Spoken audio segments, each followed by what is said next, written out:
You know, there are some moments in life that feel like a switch flips inside you, like you've been living in black and white, and suddenly, everything snaps into blinding, dangerous color. It happened to me, and trust me, the entitled kid who caused it had no idea just how much trouble he was buying for himself when he decided to grab a teacher's throat in front of 40 witnesses. It's the story of how Sergeant Major Lena Price, a woman who thought she left the dust and the danger behind, had to make a very public return to form, right in a 10th grade English class. Before I get into the heart of it, let me set the scene, because context is everything. My name is Lena Price, I'm 32, and for the last 2 years, I've been teaching literature at the Crestwood Academy, a place where the mahogany paneling is thicker than the students' empathy, known for churning out senators and CEOs. It's a world away from the dusty compounds and razor wire I used to know. For 10 years, I served in the United States Army, specializing in tactical training, particularly close quarters combat, or CQC. That life ended 3 years ago with a nasty knee injury, a titanium souvenir I carry, and I chose teaching as my soft landing. I thought Shakespeare and sonnets were a safe substitute for sandstorms and security patrols. I never talked about it. My class was my sanctuary, a place where calm authority, not force, ruled. And then there was Caleb Cal Vance. If you scrape the entitlement off the sidewalks of America and put it in a handsome, 6-foot-tall body, you'd get Cal. He wasn't just wealthy, he was backed by the kind of money that buys silence and immunity. His father, a notorious corporate raider, treated the school administration like personal staff. Cal knew he was untouchable, and he wore that privilege like armor, bullying for sport, often with 2 hulking shadows, his security team, as the students ironically called them, following him everywhere. He was fueled by the clear, deep-seated belief that rules were for the small people, the poor people, the people who didn't look like him. And my calm, quiet authority? He read it as weakness. The softest target in the room. The morning started out exactly the way all good mornings should at Crestwood. Sunlight streaming through those huge arched windows, illuminating the dust motes dancing in the air above the rich, heavy oak desks. We were analyzing the tragic flaws in Macbeth, of all things, talking about unchecked ambition, which was, quite frankly, a little too on the nose given the clientele. I was moving slowly between the aisles, my voice pitched low, forcing the students to listen, believing that quiet expectation was far more powerful than shouting. It was working beautifully, until I reached the back corner. That's where Cal was operating. His target today was Eli, a genuinely sweet kid, quiet, brilliant at science, and one of the few students of color in that class. Eli sat huddled over his worn notebook, clearly trying to disappear into the heavy leather of his chair. Cal leaned back, a smug smirk plastered across his face, and then he struck. "Hey, Eli." Cal sneered, his voice loud enough to cut through the quiet murmur of the class, that specific tone that says, "Look at me, I'm doing something important." He snatched Eli's notebook right off the desk. "Oops. You dropped something, didn't you?" He tossed it onto the floor, a deliberately dismissive, contemptuous gesture. Eli, poor kid, his shoulders already hunched with familiar anxiety, immediately bent down to retrieve it. But before his fingers could even brush the cover, Cal smoothly swung his foot out and kicked the notebook again, sending it skidding under the next row. His 2 goons chuckled, a dull, satisfied sound. The air changed instantly. Every head dropped, every pen froze, because every student in that room knew they were witnessing an act of power play. My internal clock, the one that used to track threats in a 360-degree radius, went from 0 to caution. I stopped moving, pivoting on that titanium-reinforced knee, and addressed him. My voice was calm, but firm, carrying that low frequency that demands attention, a tone I'd spent years cultivating to manage situations without escalating them instantly. "Cal," I said, without raising my voice a decibel. "Stop that right now. Return Eli's property." Cal didn't even bother to sit up straight.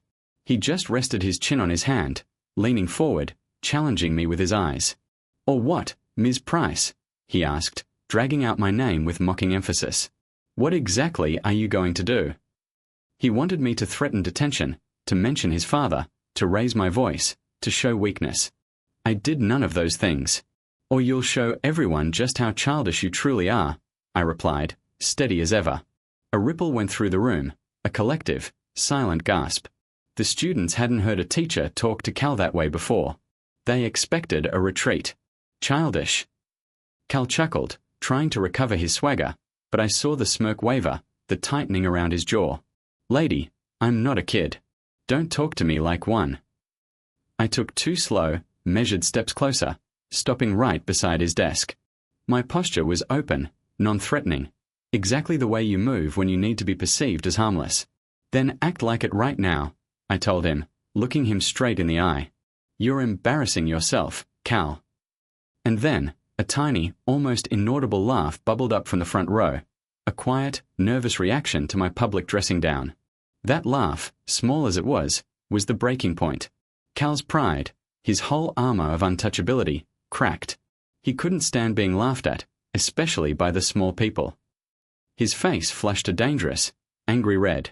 He stood up with a sudden, violent motion, slamming his expensive chair back into the wall. His 2 goons immediately rose with him, flanking him like poorly trained bodyguards. Say that again, Cal snarled, stepping into the aisle, his voice tight with humiliation. I stood my ground, totally still. You've already failed this class twice, Cal, I said, deliberately changing the subject, but letting the insult hang in the air.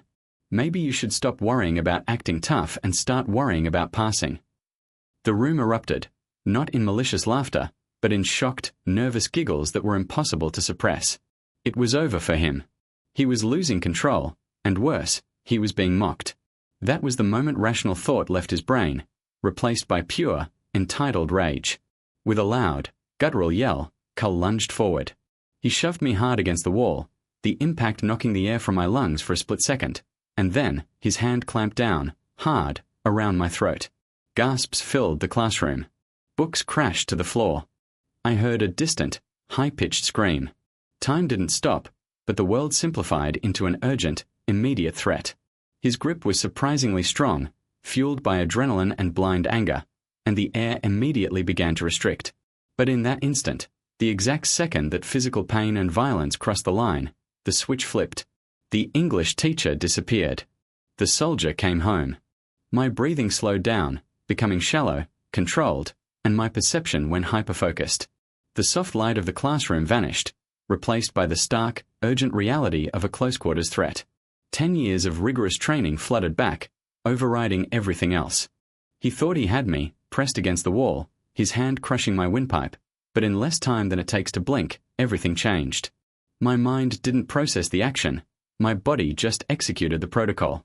My left hand shot up like a piston, grabbing his wrist, not pulling it away, but locking onto the joint. With a sharp, precise twist and a practiced shift of my weight, leveraging the wall and my sturdy stance, I spun out of his grip. Cal, surprised by the sudden, focused resistance, lost his balance. In one fluid, brutal motion, a move honed over hundreds of hours on the mats, I used his own momentum against him. He suddenly found himself slammed violently onto the hardwood floor, the air rushing out of his lungs in a painful whoosh. Before he could even register the shock, my titanium-reinforced knee was planted firmly between his shoulder blades, and his arm was twisted agonizingly high behind his back. The classroom was utterly silent. No gasps, no screams, just the sound of Cole struggling weakly to breathe and the ragged sound of the goons' pants as they stood frozen in place, watching their leader get neutralized by the soft English teacher. I wasn't breathing hard. I wasn't panicked. I was simply, terrifyingly calm. This was instinct. This was muscle memory. Apologize, I commanded, my voice flat, even, and low, the CQC voice that doesn't ask, it tells. It was the same tone I used to issue commands under hostile fire, stripped bare of all emotion except absolute control. Cole let out a muffled groan, trying to heave himself up, but I shifted my weight exactly 3 inches, sending a blinding bolt of pain through his shoulder joint. He yelped, teeth clenched. I said, apologize, I repeated, my grip tightening slightly on the delicate wrist joint. For what? He spat out, trying desperately to sound tough, but his voice cracked, the sound high and pathetic. For this, I instructed, and for Eli. The pause was agonizingly long. His pride was battling the pain, and for a rich kid like Cal, pride was everything. His goons were useless, paralyzed by the sight of their untouchable leader reduced to a pinned victim. Do it, Cal, I commanded, pulling back slightly, then applying firm, steady pressure again. I'm sorry, Cole blurted out, the pain overwhelming his ego. To you. And I'm sorry, Eli. His face was pressed to the cold floor, his voice humiliatingly high. Only then did I release him. I stood up smoothly, adjusted the front of my blouse, and glanced around the silent, stunned classroom. My heart rate hadn't even peaked. It was business as usual. "Class dismissed," I announced, my voice returning to its calm, teaching cadence, as if the last 60 seconds had been nothing more than a minor administrative detail. The students didn't move at first. They were too frozen, too busy processing the sudden, terrifying efficiency of what they had just witnessed. They saw the quiet teacher disappear, and a deadly, focused machine take her place. Slowly, one by one, they filed out, whispering furiously, their heads swiveling between the still gasping Cal and me. Their perspective on power in that room had been fundamentally shifted. Cal scrambled to his feet, red-faced, humiliated, clutching his throbbing arm. He shot me a look of pure hatred, but mixed with it was something new, something raw, fear. He stormed out, his 2 goons trailing silently behind him, for once not laughing, not defending, just quiet. The king was dethroned. As the last of the students left, one stayed behind. Eli. He walked up to my desk slowly, clutching his notebook to his chest. His voice was quiet, but firm, a new firmness I hadn't heard before. "Thank you, Ms. Price," he said, looking me in the eye, "for standing up for me. No one's ever done that before." My military facade softened completely. I rested a gentle hand on his shoulder. "Eli, you faced him every day, and you still showed up. You don't thank me. You thank yourself for that courage. You are stronger than you know." He gave me a genuine, faint smile, a signal that something inside him had shifted, broken free. The fallout was predictable. Cal's father, Mr. Vance, stormed the school the next day, threatening lawsuits and demanding my immediate termination. He shouted about assault, about his son's reputation, about my unprofessionalism. But he ran straight into a brick wall of evidence. Dozens of students came forward, all with the same, unified story. Cal instigated it, Cal attacked, and Ms. Price defended herself with non-lethal, textbook restraint. Even Cal's 2 goons reluctantly confirmed the sequence of events. The school, facing a media nightmare and a teacher with 10 years of documented CQC training, had no choice. Cal Vance was suspended for the remainder of the semester. His reputation, once built on fear, crumbled overnight. No one looked at him the same way. He was powerless, reduced to just another kid who got caught. I simply packed my books that afternoon, feeling the familiar, quiet exhaustion that follows a moment of crisis. For me, it hadn't been extraordinary at all. It was just instinct, a reminder that some things, once forged in fire, you never truly leave behind. The moral of the story, for anyone watching, is clear. Never mistake quiet discipline for weakness, and sooner or later, every bully meets the price they have to pay. Now, I want to ask you, if you were the principal of the Crestwood Academy, facing a furious billionaire demanding you fire a teacher who had just been choked by his son, what would your final decision have been? Would you protect the school's reputation, or protect the integrity of the classroom? And what do you think Eli learned about courage that day that no book could ever teach him? Share your toughest decision in the comments below, and let's discuss the true cost of entitlement versus integrity. Don't forget to like and subscribe.